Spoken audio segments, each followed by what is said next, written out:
Good afternoon and welcome to Food Bank of Iowa's virtual town hall. My name is Dylan Lampy and I serve as the Senior Manager of Marketing and Communications for Food Bank of Iowa. During our time together today, we want to give you an overview of our work, what we have been experiencing since the onset of the COVID-19 pandemic, our response plan, and a look into the future of our organization and food insecurity across the state. Our President and CEO, Michelle Book, will share her insights and answer your questions at the end of her remarks. If you have a question during the webinar, please enter it in the question and answer box on your screen. We'll do our best to get all questions answered in this session, but we'll make sure anything we can't cover today is addressed in the follow-up communications. Your microphones are set on mute during the presentation, and with that, I turn it over to Michelle. Hello, everyone. I am so excited to be doing this today. I want to start with a moment of gratitude. Thank you to each and every one of you for taking time to attend this event today. I hope you know more about the Food Bank of Iowa after we conclude this session. Thank you to the thousands of volunteers who have helped in recent months to pack emergency food boxes, sew masks, create t-shirt tote bags, and assist in additional cleaning and sanitation measures here in our facilities. And thank you so much to generous sponsors and donors who have supported the Food Bank of Iowa mission to end hunger for many years, and especially now during this time of increased need. The generosity of Iowans to help one another since the onset of COVID has been both heroic and historic. Food Bank of Iowa is meeting escalating demand only because you're helping, and I'm grateful.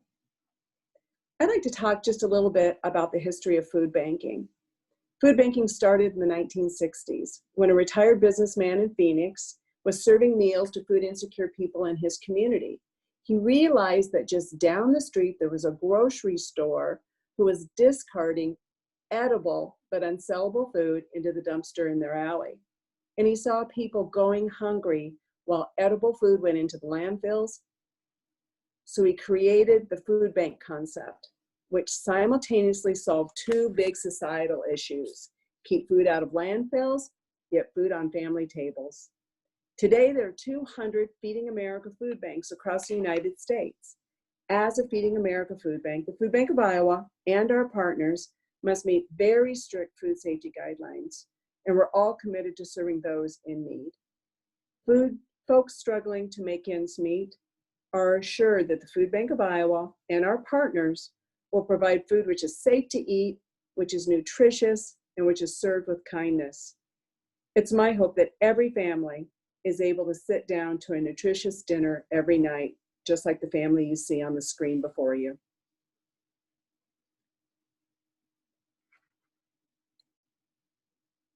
On the left, you're looking at an image now. Slide says Food Bank versus Food Pantry. On the left, you see an image from the Food Bank of Iowa. It's from our 55,000 square foot distribution center in Des Moines. At the food bank, food is acquired in semi-truck quantities. It's stored in case lots on pallets, which are racked all the way to the roof. The image on the right you see is a typical food pantry. It looks like a small town grocery store. Food pantries order items from the Food Bank of Iowa by the case and display individual food items on retail shelving and in retail style coolers and freezers. Because I have a business background, I like to think of the food bank as a wholesaler and each pantry as the retailer.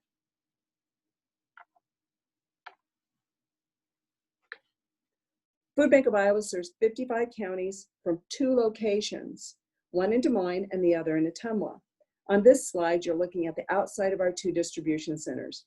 On the left is our main office and distribution center in Des Moines, and on the right is our satellite distribution center in Ottumwa. Combined, the Food Bank of Iowa has over 90,000 square foot of well-lit, highly organized, safe food storage space. If you were here behind these walls, you would see a flurry of activity as employees scurry with forklifts and pallet jacks to unload several semi-trailer loads of food every day and to fill agency orders, hundreds of them every week.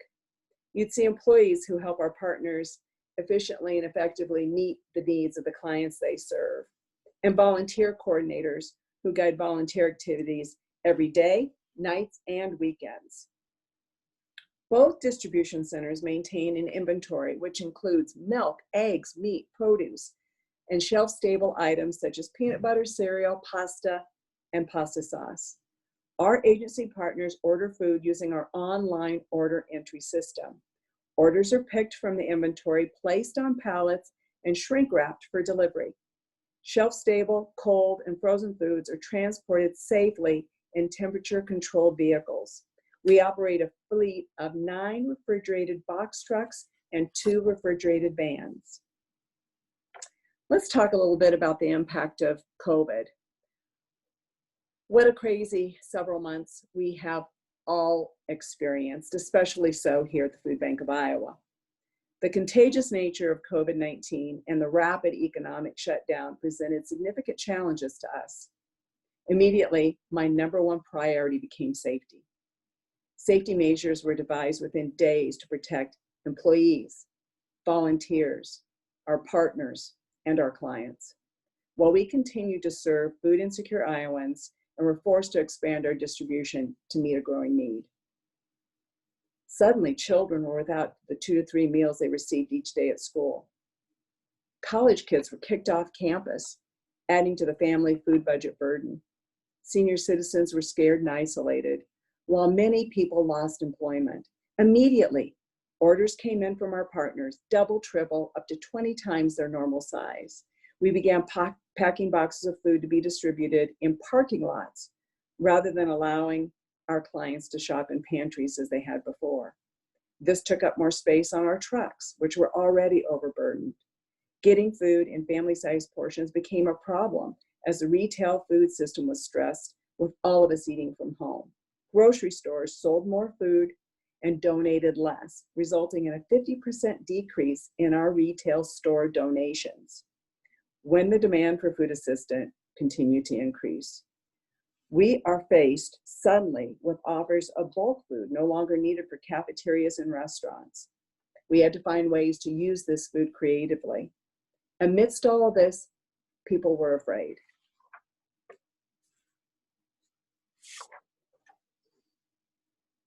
Early on, one of our biggest challenges was a consistent labor force, as corporate volunteers canceled immediately, and groups were limited to 10 people. Our team quickly revamped volunteer operations to accommodate more stringent sanitary measures and social distancing. I sent out a plea for help in those early days, and people responded. We experienced a 12% increase in volunteer hours in March, April, and May of 2020. We also found ways for people to volunteer from home safely, making face masks, t-shirt tote bags, and notes of inspiration to include in our food boxes. We shifted our distribution method from pantry shopping to drive-through model to provide a safer, low to no touch delivery to those in need. This took up more space on our trucks, added costs for boxes and bags, and required more labor on the front end to pack the food.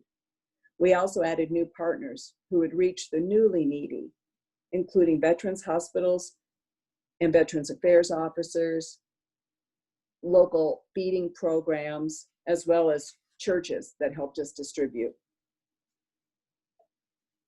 Knowing transportation would be a pinch point, I immediately requested Iowa National Guard support, which was granted toward the end of April and will continue through August.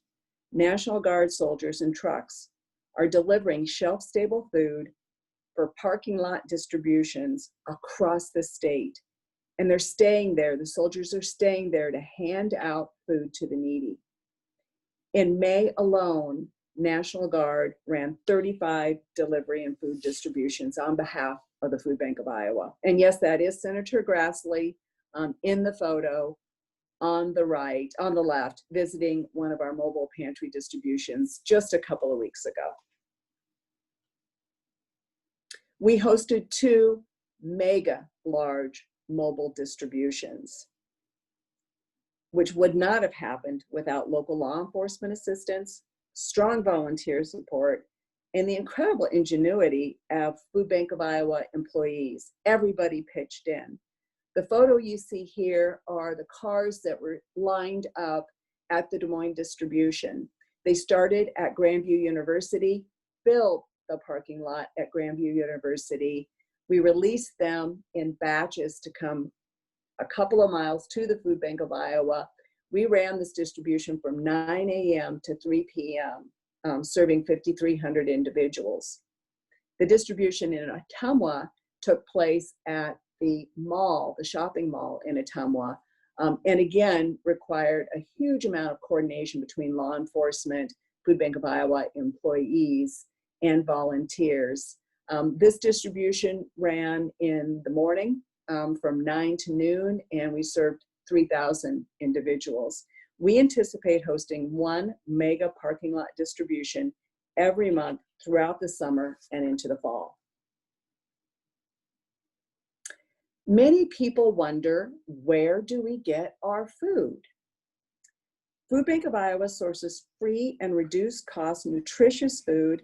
We keep it safe, and we deliver it to over 600 smaller frontline partner agencies, which are schools, homeless shelters, daycares, feeding sites, and food pantries, who then hand the food to seniors, veterans, hardworking parents, and children across our territory.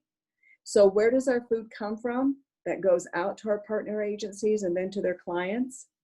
Well, prior to COVID-19, 50% of our inventory was donated from retail and wholesale partners, Feeding America partners like Walmart, Target, Aldi, local partners like Hy-Vee, Fairway, Casey's. I know I'm leaving some out. We have so many really good partners. We have big partners, meat providing, protein providing partners like Tyson, Hormel, Smithfield as well. 30% of our food was provided by the USDA through their commodity foods programs, and 20% was purchased, including food needed to put together our weekend backpacks for elementary school children. Today, retail store donations have decreased by 50% as more of us eat meals at home, and grocery stores are realizing less food waste. The USDA, meanwhile, has added several programs to buy food out of commodity markets for distribution through food banks to those who need food assistance. So you can see there has been a shift in how we procure food. At the same time, the demand for food has increased. March to May of this year has been a vastly different experience from March to May last year. You can see COVID response for us really started March 13th. We knew things were going to be shutting down. The next week in March, things began to close down. Agencies started to place orders. So at March 23rd is really where we saw our distribution numbers started to escalate. So what you're seeing here is really 1 week in March, all of April and May, and a drastic increase in the number of pounds that we got in the door and out the door safely. We have found our biggest challenge to be trucking. With food being transported in pre-packed boxes, then rather by the case, more truck capacity is required for the same number of pounds, with increased pounds added to meet the need. Trucking has been stressed. We took delivery of 2 new trucks in April and May, and instead of retiring the old rigs, which had higher maintenance costs, we were forced to keep them online in order to meet the transportation demand. During the initial months of COVID, Dahl Distributing loaned a semi-truck and trailer along with the driver to the Food Bank of Iowa.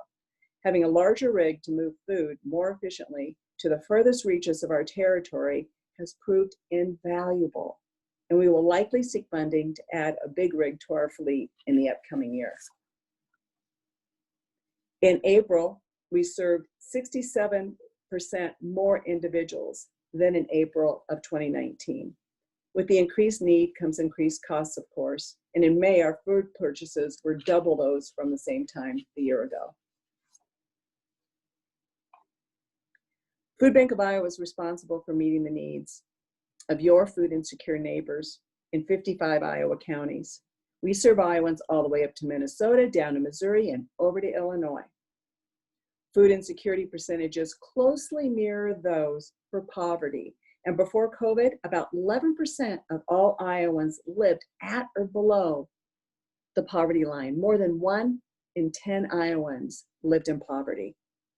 And there were 175,000 Iowans deemed to be in need of food assistance across our geographic service area. At that time, just a few short months ago, unemployment in Iowa was 1.7%. On the map above, you see escalated unemployment numbers from April.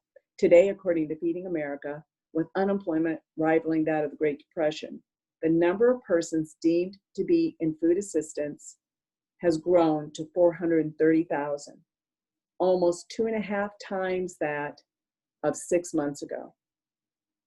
Feeding America has worked with McKinsey Consulting to model projections, which will allow us some ability to plan in this quickly changing environment. We've been told to expect this 2.5 times current level of food insecurity through December of 2021.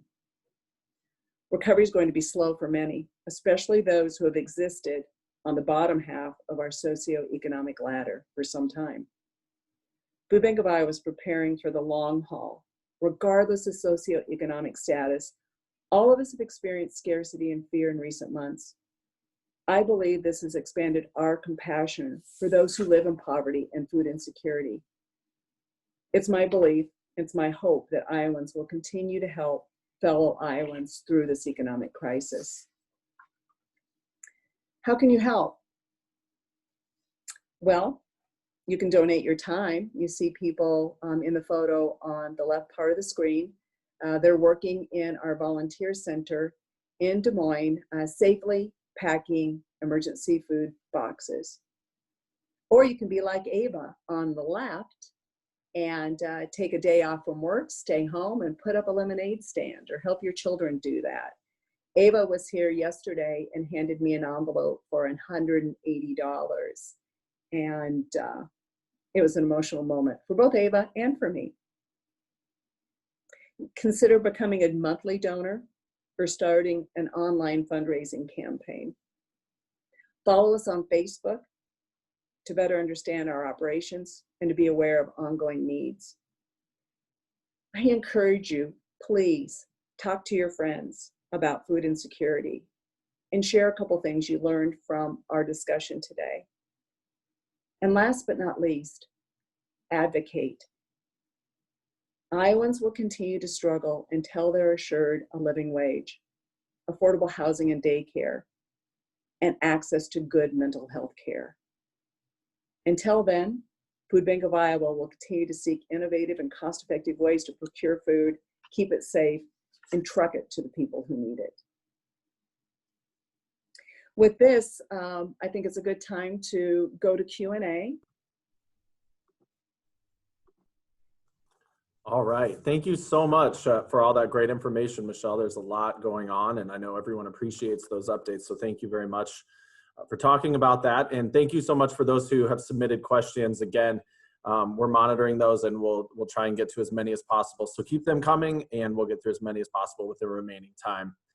Michelle, you just finished with how people can help. Can you elaborate a little bit on that in terms of what folks can do on site? You know, we've had to reduce the numbers at Food Bank of Iowa, both, you know, here in our distribution center in Ottumwa, and what can folks do remotely if, you know, they're not quite comfortable coming in to the facility yet or are higher risk? Well, I'd like to speak to the safety first, Dylan. Thank you for whomever submitted the question. We need volunteers. Food Bank of Iowa runs off of volunteers. We can't move 1 million plus pounds of food every month. We can't afford the staff it would take. So volunteers are key and critical to our efforts to feed food insecure Iowans. Immediately, we were deemed essential. The governor deemed food banks in Iowa as essential providers. And immediately we sought sanitary and safety measures. We put those in place. So people that are coming to the food bank now to volunteer for the last couple of months, as they enter the building, their temperature is taken, they're asked a series of questions, they wash their hands, they glove up, and they wear a mask. They stand 6 feet apart. We're running assembly lines. You can see from the photo before that there is a lot of duct tape on the floor. Love duct tape, comes in so many colors. And so we organize volunteers so they'll be in the volunteer center, spaced appropriately, and that they'll be safe as well.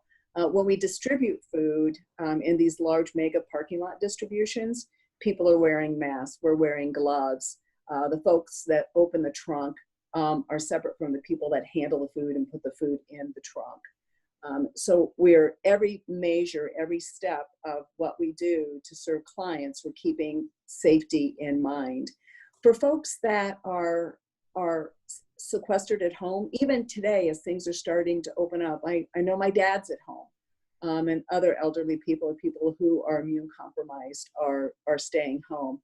If you want to help and you want to help from home, people are making masks for us that our volunteers use, our employees use, and we're making available to our partners via our inventory so they can order them for use for their volunteers.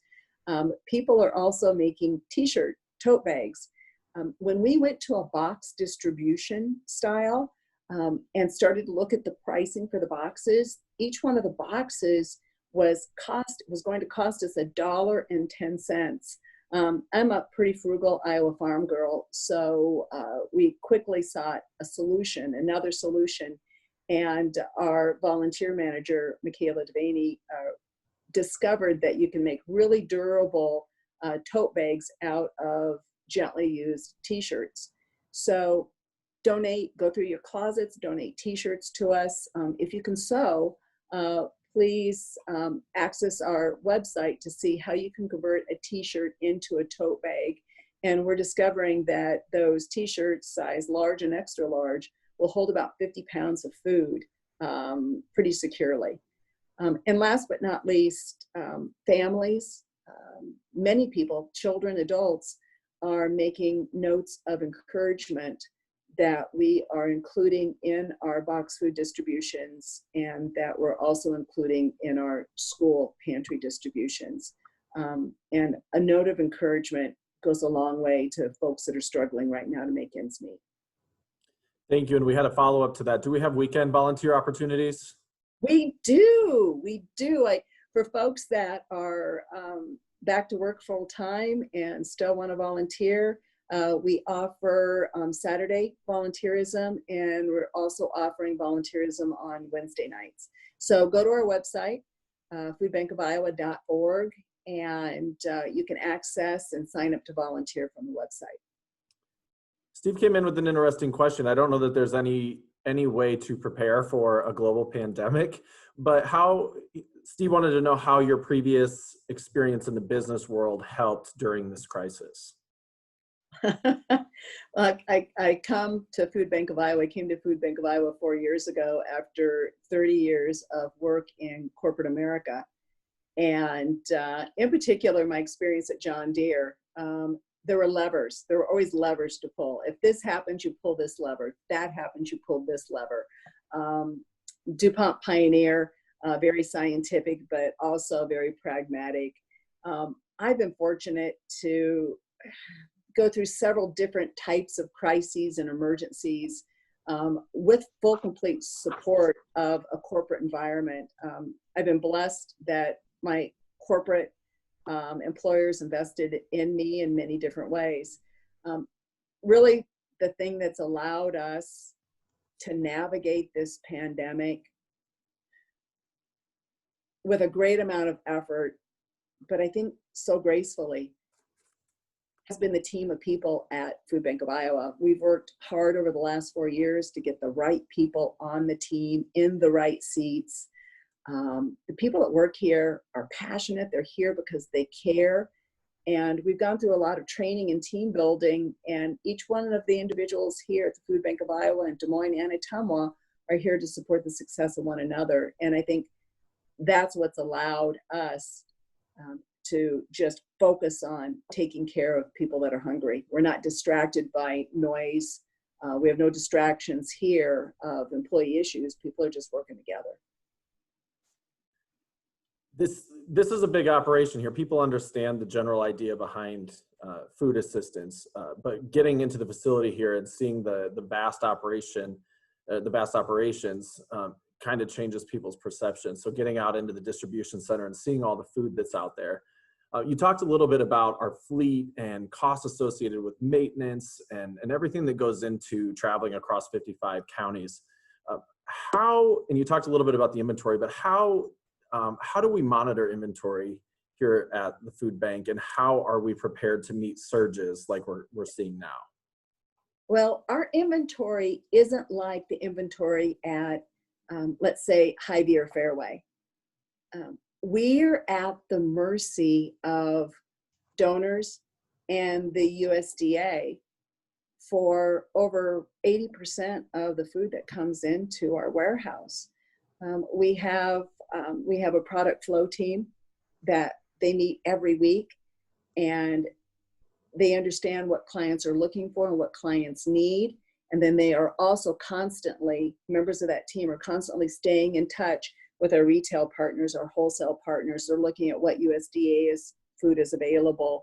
And then they're out there on the open market trying to find deals for low and reduced cost food. Everything we buy by the truckload. The most expensive part of procuring food is the freight. So if we're bringing a load across the United States of peanut butter, we want it to be a truckload. But we are carefully monitoring what folks need. We always want to make sure that we have shelf-stable protein, canned chicken or tuna, peanut butter. Cereal is important. Pasta and pasta sauce, always canned vegetables and canned fruits. Those are items that go really quickly. Rice, dried beans are also things that are really important to the clients we serve. But inventory is something that we are looking at every single day. Our pantry partners come in and they see real live inventory. This is what is available. They can place their orders off of what's been placed in our inventory. But trucks are coming and going all the time. New food is arriving all the time. As people are offering us donations of food, we oftentimes have to decide very quickly, is that something that we want to add to our inventory? We only have so many pallet positions available. We can't say no. We can't say yes to everything, and we have to be very careful. We curate our inventory. I would say it's curated because every day we're thinking about what's needed, what can we accept, what do we need to acquire to fill the gaps. It's a puzzle that's constantly changing. Kind of taking a step back again, in the corporate world, there's a lot of there's some collaboration, but it's mostly competition. And in the food banking world, it's all collaboration amongst the food banks for the most part. And you talked about our relationship with Feeding America. Could you elaborate a little bit more on what it means to be a member of Feeding America and how their relationship helps food banks across the country? Yeah, I was, after 30 years of corporate America, coming into the Feeding America network was a really pleasant shock. Anybody will pick up the phone and share information, share policies, share practices. Any of us will spend time talking to one another. Our teams help one another. So there are 200 Feeding America food banks across the United States. Every county in the United States is served by one of those 200 Feeding America food banks. Here in the state of Iowa, there are 5 food banks that are responsible for the 99 counties. And we work very closely with the other Feeding America food banks to make sure that no Iowan has to go to bed hungry. We share resources, we procure product together. In recent months, we've been meeting twice a week to make sure that we are taking care of all Iowans. We're working with the governor's office, we're working with the National Guard together, we're working with the Department of Aging together. The collaboration with these other Feeding America food banks allows us to leverage more resources and to do more for the people we serve.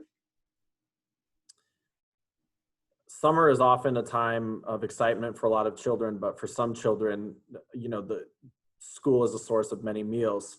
We had a question asking, how did our existing school partners adjust to an extended summer break, or when they were in that unknown period of whether they were going to come back or not?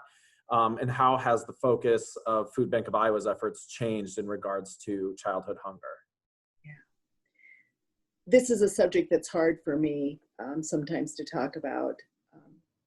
So many children, so many more than I realized before I took this job, but so many children rely on their school for 2 to 3 meals each and every day.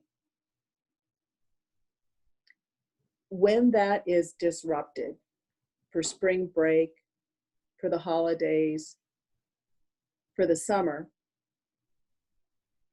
those families have an additional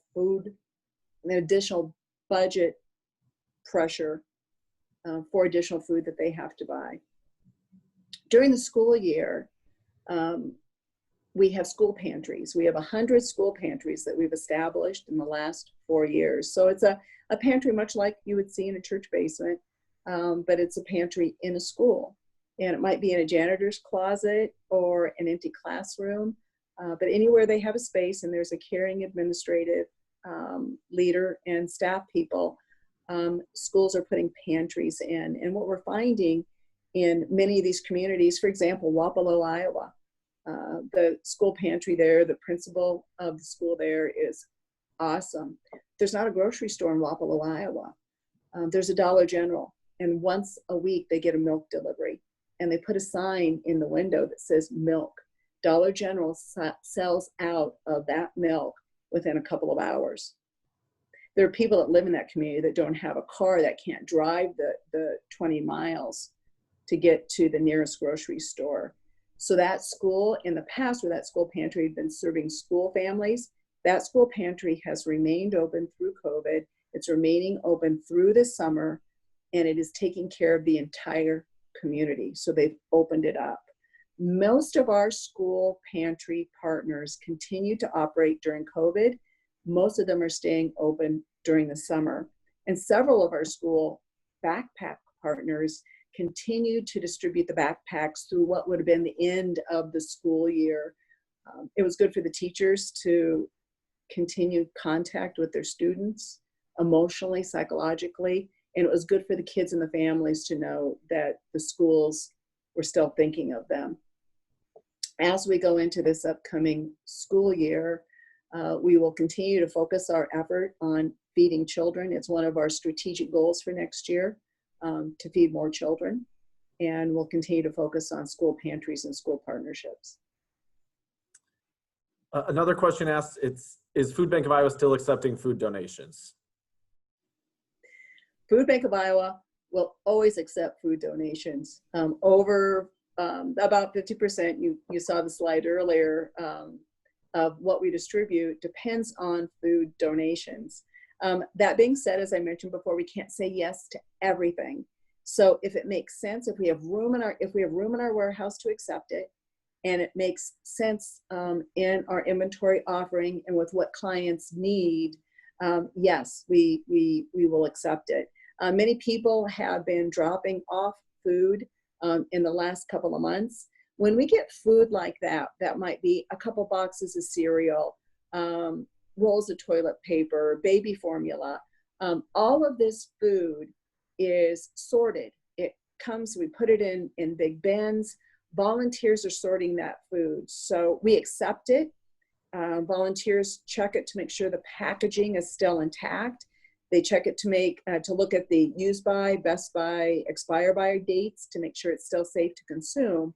And then what we do is we package it into like-kind boxes. So we create boxes of mixed vegetables, boxes of mixed fruit, boxes of entree kits like hamburger helper and mac and cheese. We create these boxes and we put them in our inventory so our pantry partners as far away as Lake Park in Dickinson County or down in Lee County can order these donated food items off of our inventory. And when they get them, it's like Christmas. Might be green beans, canned corn, canned tomatoes when you order a box of mixed vegetables. But it's always good, nutritious food, and it's always safe to eat. We had a question about Food Bank of Iowa's partnership with agriculture and farm groups and sourcing locally grown foods. Could you talk a little bit about Food Bank of Iowa's relationship with various commodity groups and as well as amateur and professional gardeners? Boy, I hope I don't leave anybody out. I come to Food Bank of Iowa with an ag background, so it was very important to me as I was rebuilding the board and putting together a very strong, effective board to include agriculture, the voice of agriculture on that board. And we do. We have a board member from Corteva, what used to be DuPont Pioneer and is now Corteva. The CEO of the National Pork Board sits on our board. The CEO, family member, a leadership member from Versova, the largest egg producing company in the Midwest, is on our board, as well as John Deere. So it's very important for us to have the voice of agriculture at the board, but they've also helped us connect with the commodity groups. So those relationships have become stronger and stronger over the last couple of years, and the last couple of months have been incredibly powerful. We work very closely with the Iowa Egg Council. We work very closely with the Iowa pork producers, and right now we have a program called Pass the Pork, where farmers can donate animals, live animals, and people are donating funds to help us process that into ground pork. We had an announcement today from the cattlemen's Iowa beef industry that the Iowa beef industry would be helping us in upcoming days. And also we have a project coming online with the turkey producers. So these are very important relationships. Iowa's economy is based on agriculture. We feed people in Iowa. And by working together with all the commodity groups, we can get a lot of food to folks that are food insecure very efficiently and very effectively. We built a clean room into the Food Bank of Iowa 2 years when we did a renovation. It's my dream someday that we'll have on a monthly basis a ton tote of ground beef, a ton tote of ground pork, and we'll be packaging that using our abundance of volunteers into family-sized packages for Iowans that are food insecure. We've gotten a lot of donated meat in the last few months as well from some of the large processors, and it's a great relationship. I can't imagine feeding hungry people without the support of our Iowa commodity groups. The Department of Agriculture, Secretary Naig, has been extremely supportive as well during the last few months. Two questions You left. asked another question that you had a follow-up there that I didn't grab. Amateur professional. Oh, gardeners. Yeah, gardeners. We have gardened for years with the Iowa Correctional Facilities. We provide the seed, and people who reside at those correctional facilities garden for us, and that's produced tons of produce every year for us. I always encourage people that if they have too much in their garden, if there's an abundance, take it to your local food pantry. There's a food pantry, and you can put your zip code into our website and find the closest food pantry. Take it immediately there because it will go out quickly.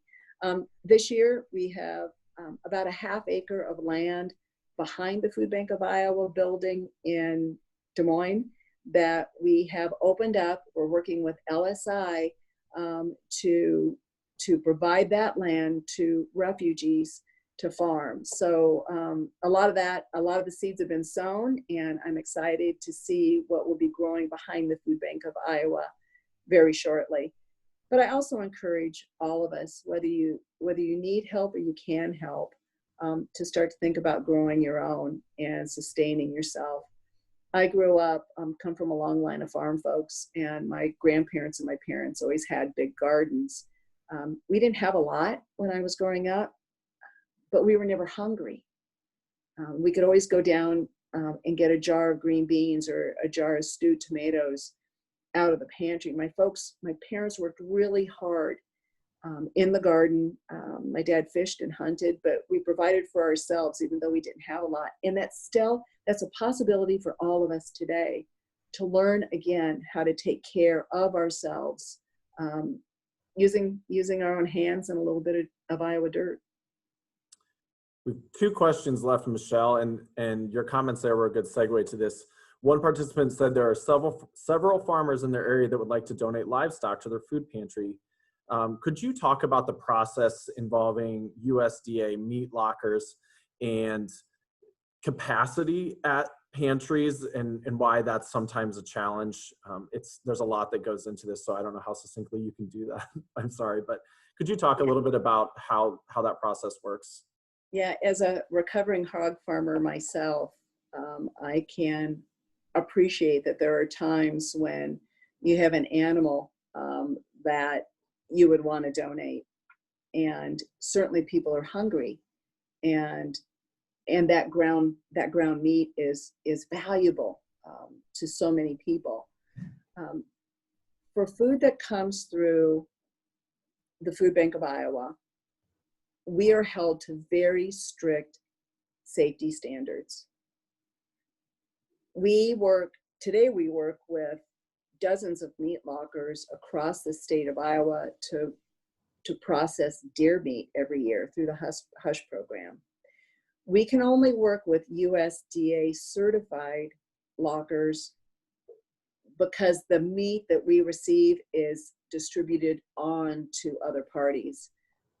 You can work with lockers that aren't USDA certified if you're going to keep the meat yourself. So in donating an animal that will be processed to come into our network to help feed food insecure Iowans, we need to work through that USDA system, and it's really a matter of food safety. The program today that is being managed by the Iowa pork producers, that was started by the Iowa pork producers. They've gotten donations from corporate partners and many individuals across the state of Iowa, and they are managing the acceptance of donated hogs right now. And then they're getting it to the appropriate USDA locker and paying for the processing cost of that. There's also a tax credit for farmers in Iowa that donate garden produce or livestock. There's a tax credit available up to $5,000 that you can take a direct credit off your taxes. That's great for farmers today because so many farmers have second jobs or their wives work. And so a tax credit is incredibly advantageous. I suggest if you're interested in that to talk to your tax professional. And finally, there's clearly been a lot going on over the last 3 months, and the team here has pivoted and adjusted to all of the changes. What has been, it's certainly been a bonding experience. What has been your favorite memory, or or has been most impactful to you over the last 3 months here at Food Bank of Iowa? Well, there have been a lot. There have been many, many moments. This is my first pandemic for all of you.